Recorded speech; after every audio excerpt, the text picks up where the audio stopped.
அனைவருக்கும் அன்பு வணக்கம் நண்பர்களே.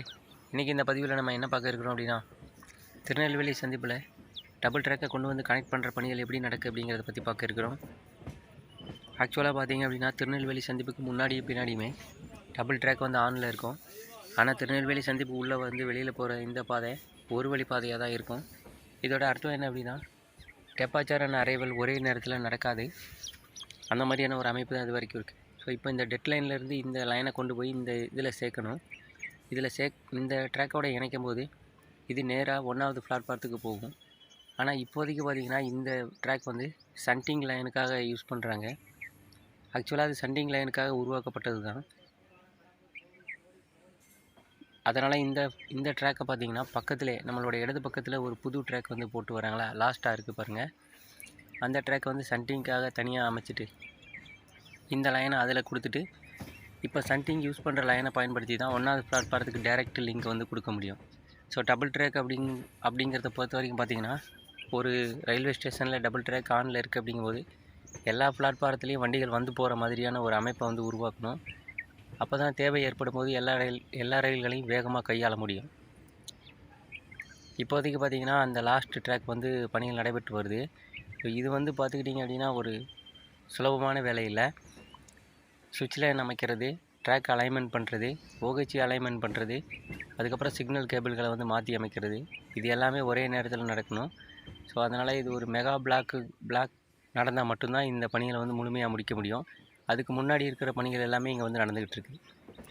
நீங்கள் பார்த்துருப்பீங்க, இந்த ஒயிட் கலரில் மார்க் பண்ணியிருக்காங்க பாருங்கள், இங்கே தான் ட்ராக் வந்து அமைக்கணும். இப்போ நம்ம வந்து 3வது பிளாட்பாரத்துக்கு வந்து போய்கிட்டு இருக்கிறோம். ஸோ 1வது பிளாட்பாரத்துக்கு போகிறதுக்கு இதுதான் இந்த பாதை, நேரடியாக போக முடியும்.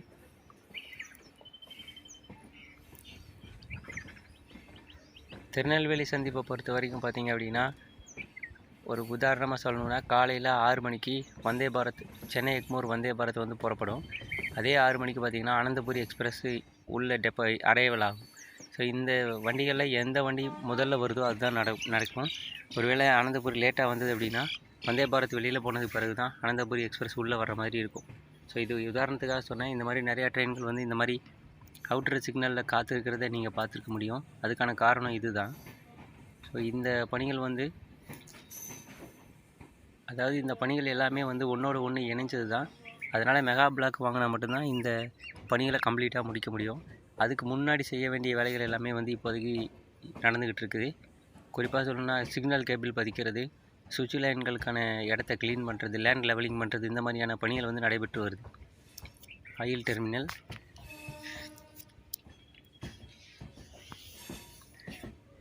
அடுத்தது பார்த்திங்கன்னா 4 மற்றும் 5வது பிளாட்பாரத்தோட அந்த நீளத்தை வந்து எக்ஸ்டெண்ட் பண்ணாங்க. ஸோ இது எதனாலனா, இனி வரும் காலத்தில் எல்லா வண்டிகளும் எல்லா பிளாட்பாரத்துக்கு போகணும்னு சொன்னேன் இல்லையா, அதனால் 24 பெட்டிகள் கொண்ட வண்டிகள் வந்தாலும் அந்த 4 மற்றும் 5ல் நிறுத்துறதுக்கு ஏற்ற வகையில் அதை வந்து எக்ஸ்டெண்ட் பண்ணியிருக்காங்க. அந்த பணிகள் முடிஞ்சிருச்சு. பிளாட்பாரத்தை பயணிகள் பயன்படுத்தவும் ஆரம்பிச்சிட்டாங்க. நல்ல ஒரு நீட் அண்ட் க்ளீனாக இருக்குது. 6வது பிளாட்பாரமும் இதை விட நீளமான ஒரு பிளாட்பாரம் தான். 6வது பிளாட்பாரத்தை பொறுத்த வரைக்கும் பார்த்திங்கன்னா, தென்காசிக்குன்னு டெடிக்கேட்டடாக இருந்தாலும் கூட இனி வரும் காலத்தில் அந்த 6வது பிளாட்பாரத்துலேயும் பல ரயில்களை கொண்டு போய் நிறுத்தி வைக்க முடியும். அதனால் அதுக்கேற்ற மாதிரி அதை உருவாக்கிட்டு இருக்காங்க. இப்போ நம்ம 3வது பிளாட்பாரத்துலேருந்து டெப்பாச்சர் ஆகிட்டோம். இதுக்கப்புறம் பார்த்திங்கன்னா தென்காசிக்கு தனி பாதை அமைக்கிறது. இப்போதைக்கு பார்த்துக்கிட்டிங்க அப்படின்னா அப் லைனில் வந்து குறுக்கீடு செஞ்சு தான் தென்காசி வண்டிகள் உள்ளே வருது. ஸோ அங்கேயும் பார்த்திங்க அப்படின்னா அந்த நேரத்தில் ஏதாவது 2 வண்டிகள் வர மாதிரி இருந்தால் ஒரு வண்டி அவுட்டர் சிக்னலில் வெயிட் பண்ணுற மாதிரி தான் இருக்கும். ஸோ அந்த நிலைமையை மாற்றுறதுக்கும் இங்கே தனியாக ஒரு ட்ராக் அமைச்சிட்ருக்காங்க. கொஞ்சம் தூரத்துக்கு தென்காசிக்கு பிரிஞ்சு போகிற வரைக்கும். அங்கேருந்து பார்த்திங்கன்னா இங்கே ஜங்ஷனுக்கு உள்ளே வர வரைக்கும் ட்ராக் லைன் அமைச்சு முடிச்சுட்டாங்க. இப்போ பார்த்திங்கன்னா இந்த லோக்கோமோட்டிவ் நிற்குது பார்த்திங்களா, இந்த லைனை தான் தென்காசிக்கு தனி பாதையோடு இணைக்க வேண்டியது இருக்குது. ஸோ அந்த பணிகளுக்காகவும் இது வந்து காத்திருக்குது. பிளாட்ஃபார்மும் கிட்டத்தட்ட ஒரு 80% ரெடி ஆயிடுச்சு. இங்கே நடக்கிற சிக்னல் கேபிள் எல்லாமே வந்து பணிகளும் நடைபெற்று வருது. இங்கேயும் இதே மாதிரி தான். இந்த அப் லைனை வந்து 2 ட்ராக்காக பிரிக்கணும். ஸோ அதுக்கான அந்த மார்க்கை நீங்கள் பார்க்குறீங்க இல்லையா, இது வந்து இந்த ட்ராக்கை வந்து இப்போ இருக்கிற லைனில் வந்து சுவிட்ச் லைன் கொடுத்து 3 மற்றும் 4வது பிளாட்பாரத்தோடு இணைக்கிற மாதிரியும் 1 மற்றும் 2வது பிளாட்பாரத்தோட சுவிட்ச் லைன் போகிற மாதிரியும் ரெடி பண்ணிகிட்ருக்காங்க. ஸோ ஓவராலாக இந்த பணிகள் வந்து மிதமான வேகத்தில் தான் நடைபெற்று வருது. இந்த பணிகள் முழுமையடைஞ்ச பிறகு தான் அரைவாலன் டெபாசிட் வந்து எந்த தடையும் இல்லாமல் திருநெல்வேலி ஜங்ஷனில் நடைபெறும்.